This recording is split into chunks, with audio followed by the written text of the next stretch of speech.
non européens ne viendront pas les mains vides. Avec la mondialisation, ce rendez-vous est effectif. Malheureusement, l'Europe voit souvent ce qu'elle donne et nous parle moins de ce qu'elle reçoit de l'Afrique. Et l'Afrique, elle se soumet pour ce qu'elle reçoit par fatalisme ou par ignorance de la valeur de ce qu'elle a à offrir. Et comme je ne cesse de le répéter dans tous mes textes, aider quelqu'un, c'est l'aider à ne plus avoir besoin de vous. Sinon, c'est de l'assujettissement.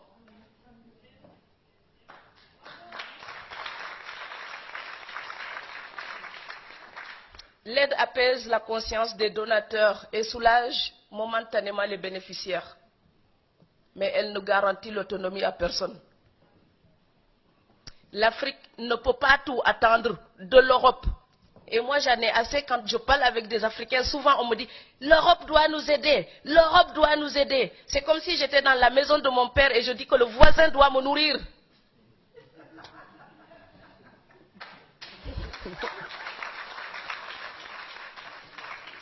Je sais bien qu'il y a des torts que nous devons reprocher à l'Europe. Mais 3 siècles de reproches ne changeront pas notre destin. Donc, chercher un coupable extérieur ne changera pas notre destin. Si ma maison brûle et je reste là et je dis, quelqu'un a jeté une allumette, ma maison brûle, quelqu'un a brûlé ma maison, quelqu'un a brûlé ma maison. 3 saisons après, je serai encore sous les étoiles. Donc oui, l'Afrique peut reprocher des choses à l'Europe. Oui, mais les défaillances de nos dirigeants d'aujourd'hui, nous ne pourrons pas les justifier, les légitimer uniquement en accusant l'Europe. Ce serait nous mentir à nous-mêmes.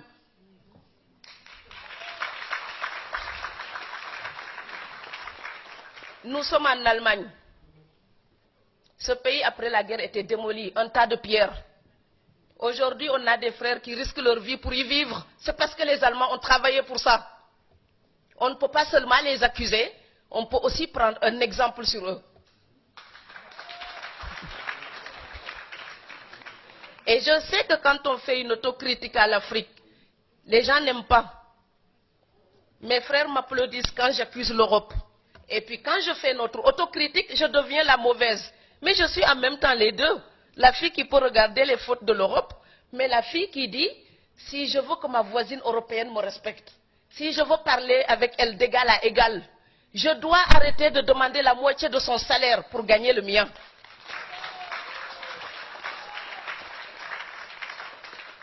En ce moment, on parle beaucoup du partenariat Europe-Afrique. Ça passera par une révolution des mentalités. Celui à qui vous demandez la charité, vous ne pouvez pas le tutoyer. Celui à qui vous demandez la charité, vous ne pouvez pas lui imposer des règles. Celui à qui vous demandez la charité, vous baissez la tête devant lui. Et quand nos dirigeants baissent la tête, les peuples se mettent à genoux. Alors moi, je veux une Afrique qui lève la tête, qui à la table des négociations regarde l'Europe et dit, tu sais quoi? On a passé des siècles à fricoter ensemble. On se connaît tellement. On s'aime, on se déteste comme dans toutes les grandes relations. Mais on va faire des affaires avec éthique pour respecter nos peuples. L'Europe n'est pas digne quand elle exploite l'Afrique pour le bien-être de son peuple. Ce n'est pas éthique. Et le peuple européen ne doit plus l'accepter.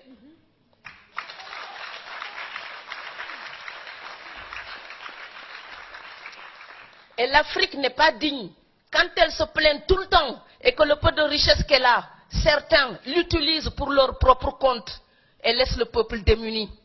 Ce n'est pas éthique non plus. Si le partenariat est une association en vue d'agir pour un bénéfice commun, je suis d'accord. Mais il est évident que pour l'instant, c'est l'Europe qui mène la danse. Alors de 2 choses l'une. Si vous voulez danser avec moi, vous ne pouvez pas seulement compter sur votre souffle, vous allez m'épuiser. Donc si vous voulez danser avec moi, on doit organiser nos pas et nous entendre doucement et nous entendre. C'est une conciliation. Ce n'est pas une domination, ce n'est pas un contrôle, ce n'est pas une tutelle, c'est une conciliation. Si le partenariat Europe-Afrique consiste simplement à imposer aux pays africains des accords soucieux des seuls intérêts européens, ce ne serait pas un partenariat, ce serait un contrat léonin. Donc inacceptable. Ce serait même plus hypocrite que la colonisation. Il s'agit donc de rendre son plein sens au mot partenariat.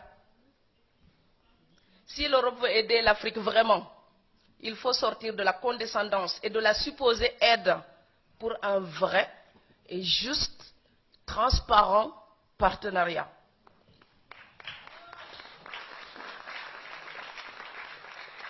Et l'Afrique a son rôle à jouer dans cette quête de perspective. Alors que doit-elle faire?